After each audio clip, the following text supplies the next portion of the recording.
Résumé du livre Le cadran du cash flow de Robert Kiyosaki. Ce livre s'adresse à ceux qui souhaiteraient abandonner la sécurité de l'emploi et commencer à acquérir la liberté financière. Il se découpe en 3 parties. La première partie définit le cadran du cash flow. La seconde partie traite de l'état d'esprit à acquérir pour s'enrichir. Et enfin, la troisième partie expose 7 étapes pour trouver sa propre voie vers la liberté financière. Pour synthétiser ce livre, j'ai choisi de présenter les principaux conseils évoqués dans ces 3 sections. C'est parti. Première partie, le cadran du cash flow. Le cadran du cash flow correspond aux 4 grandes manières de générer des revenus. Il y a d'abord les employés. Les revenus qu'ils génèrent proviennent d'un système qui ne leur appartient pas et pour lequel ils travaillent. Il y a ensuite les auto-entrepreneurs et les professions libérales. Leurs revenus proviennent d'un business qu'ils possèdent et pour lequel ils travaillent. La troisième catégorie de revenus est associée aux businessmen. Ces derniers possèdent un système qui les rémunère, mais contrairement aux professions libérales ou aux salariés, ils n'ont pas besoin de travailler au sein de leur business, car d'autres personnes le font à leur place. La dernière catégorie correspond aux investisseurs. Ils sont rémunérés en investissant dans les business d'autres personnes. Pour Robert Kiyosaki, seul le côté droit du cadran permettrait d'accéder à la liberté financière. L'une des premières caractéristiques qui différencie le côté gauche du côté droit est la relation vis-à-vis du travail et de l'argent. Les salariés et les professions libérales échangent leurs compétences et leur temps contre une rémunération. Ils travaillent pour l'argent. A l'inverse, les businessmen et les investisseurs font travailler l'argent pour eux. Ils génèrent des revenus sans qu'ils aient besoin d'être impliqués à plein temps sur l'activité qu'ils possèdent. Une autre différence entre le côté gauche et le côté droit est le choix qui est fait entre la sécurité et la liberté. Le côté gauche est généralement associé à la sécurité. Le salariat, par exemple, assure un revenu régulier tous les mois. A l'opposé, le choix d'investir ou de créer un business est plus risqué car il ne garantit pas des revenus immédiats.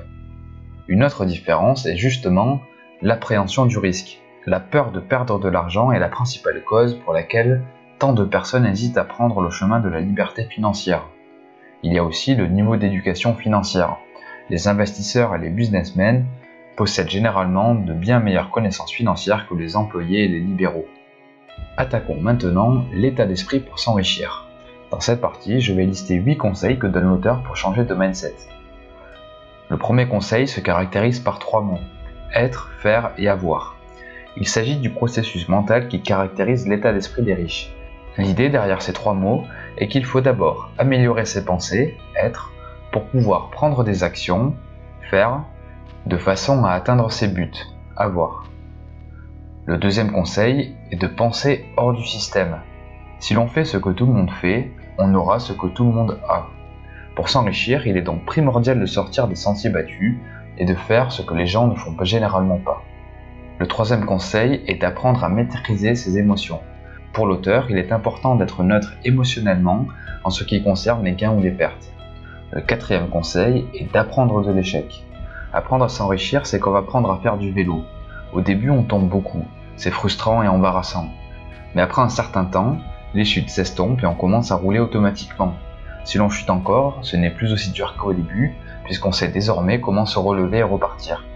Le processus pour acquérir un état d'esprit guidé par la liberté financière est similaire. Il faut expérimenter, apprendre de ses erreurs et rebondir. Le cinquième conseil est d'agir sur son cercle d'influence. Il est inutile de perdre son énergie à essayer de changer les choses qui sont hors de portée. C'est plus facile de se changer soi-même plutôt que de changer tout le système. Par exemple, il vaut mieux lire un bouquin sur l'optimisation fiscale que d'aller manifester contre l'augmentation des impôts. Sixième conseil, commencer petit. L'auteur recommande de commencer progressivement en parallèle de son travail afin de limiter les risques financiers. Le septième conseil est d'adopter une vision long terme. Il ne faut pas hésiter à faire des sacrifices sur le court terme pour obtenir des gains sur le long terme. Le dernier conseil est de privilégier l'expérience. L'expérience sera toujours plus importante que l'argent. Après nous avoir donné les clés pour changer de mindset, Robert Kiyosaki partage 7 étapes pour trouver sa voie pour s'enrichir dans la partie droite du cadran. La première étape est de commencer à s'occuper de son propre business. En fait, nous sommes programmés pour surveiller les business des autres et ignorer les nôtres. Les employés enrichissent leur boss, les débiteurs enrichissent les banques et les prêteurs, et les citoyens enrichissent le gouvernement. L'important est donc de commencer à travailler sur son propre système. Pour cela, il convient de faire un bilan de sa situation et de ses envies puis de définir ses propres objectifs. La deuxième étape est de prendre le contrôle de sa trésorerie. Faire plus d'argent ne sera jamais la solution si la gestion du cash flow est le problème. Pour prendre le contrôle de sa trésorerie, il faut entre autres maîtriser ses rentrées et ses sorties d'argent, acquérir des actifs pour financer ses passifs, se payer en premier, réduire ses dettes, comprendre la différence entre les bons et les mauvais crédits. La troisième étape est de s'éduquer financièrement, car l'éducation donne du sens à l'information et l'information permet de profiter des opportunités et de limiter le risque. La quatrième étape est d'acquérir l'état d'esprit. Pour cela, je vous renvoie à la seconde partie du livre. La cinquième étape est de trouver des mentors. L'auteur recommande de s'entourer de personnes qui ont déjà accompli ce que l'on cherche soi-même à accomplir. La sixième étape est de faire de ses déceptions une force. Pour commencer à investir, il faut être prêt à être déçu. Pour reprendre les propos de l'auteur, l'ampleur de votre succès se mesure par la force de vos désirs, la taille de vos rêves et la manière dont vous gérez la déception tout au long du chemin. La septième étape est de croire en soi. Pour illustrer cette dernière étape et conclure, je citerai une nouvelle fois l'auteur. Même si vous ne serez jamais assez bon partout, prenez le temps d'apprendre ce dont vous avez besoin et le monde changera rapidement. Ne fuyez jamais ce dont vous avez besoin d'apprendre. Faites face à vos peurs et vos doutes et de nouveaux mondes s'ouvriront à vous. Agissez, croyez en vous et commencez aujourd'hui. J'espère que vous aurez apprécié cette vidéo.